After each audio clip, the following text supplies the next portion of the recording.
Ito guys, ipapakita ko sa inyo ang aking rainforest. Sobrang laki niyan guys. Kaya lang, lagi siyang tumutumba kasi sobrang malaki na. Maliit yung kanyang mga paso. Kaya, tinapkat ko siya. Ito, dito. Dati dito siya nakalagay. Ayan o, tinapkat ko siya. Tapos, nagkaroon na rin siya ng shoot. Ano, oh, may maliit na ng shoot. Tapos yung tinapkat ko, sobrang mahaba pa rin yung kanyang katawan. Hindi siya tumatayo. Pinutulan ko siya ulit. Ito yon.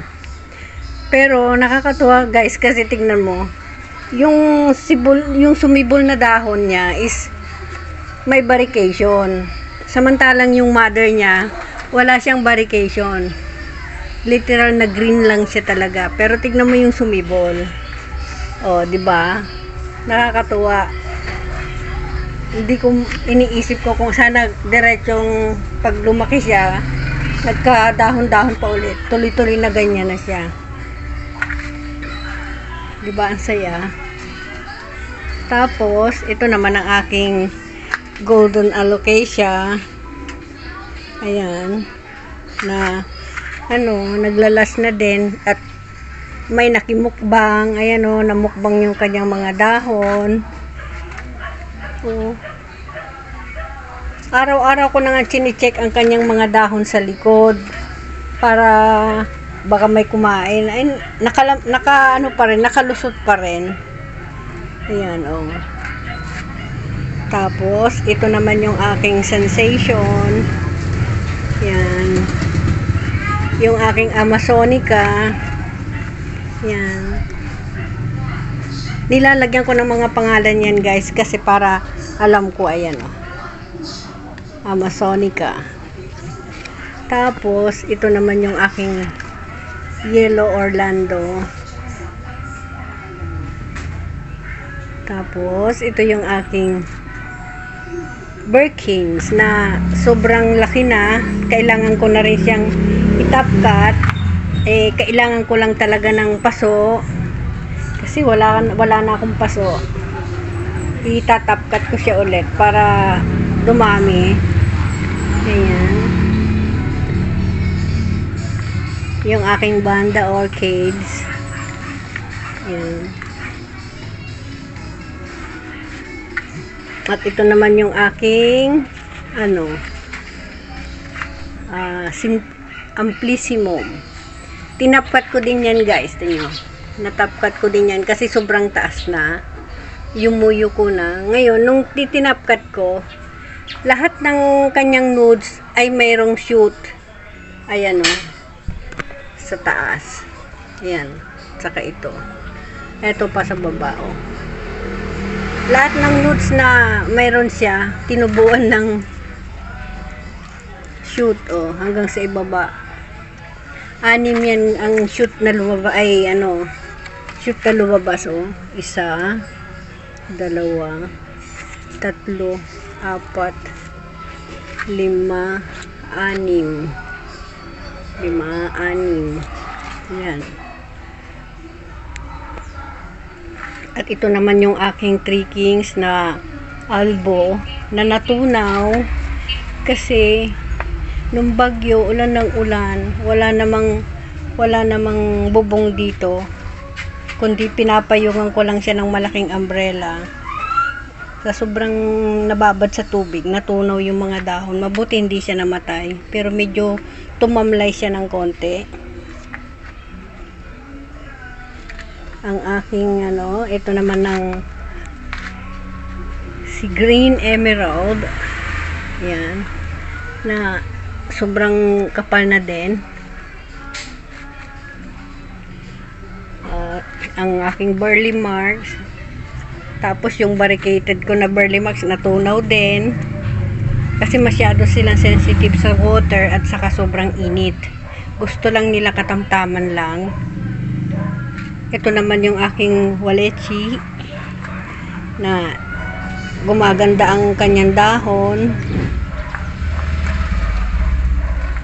Ang aking Dancing Lady. Ayan. At mayroon na rin siyang bagong bulaklak na sumisibol. Ayan. Aking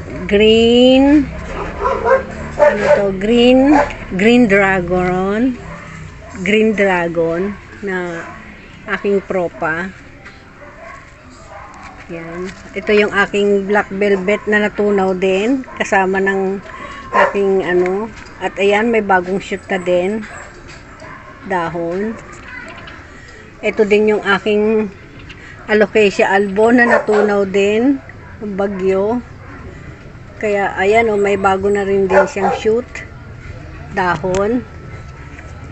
Ayan. Ang aking mga orchids. Ito yung aking propa na wave of love. Ayan. Ang aking squammy. Ayan.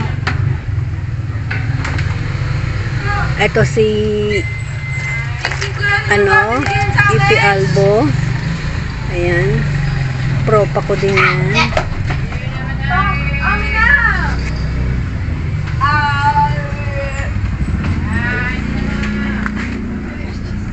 Ayan naman si mga propa ko ito sa nasa baba. Ayan, wala na akong ginagawa. Mga propa ko kasi yung kanilang mga mother, yung natunaw yung ito naman yung pinutol ko doon sa aking mga enjoy at saka si ayan, si propa ko din yan, si Amazonica. Ayan. Ito yung aking ito yung aking sweet tamarind na pasibol. Ibobonsai ko din yan. Ayan. Ito din ang aking anthurium na natunaw din. Daming natunaw guys nung bumaha dito. Kasi lubog sila nalubog sila sa tubig. Ito naman si si marble photos. Yan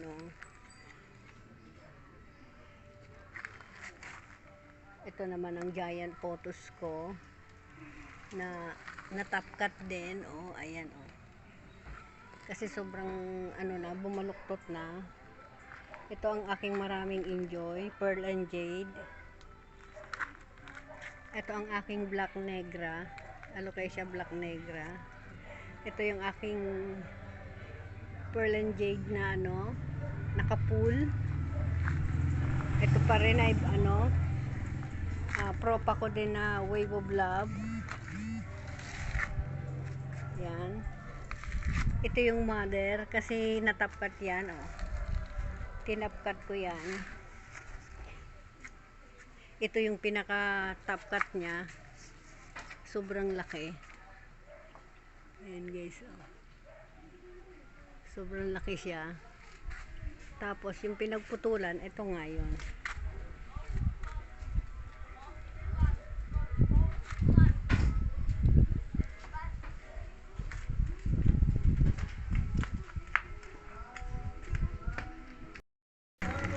Ang aking Dark Lord na nababad sa tubig, nagtampo.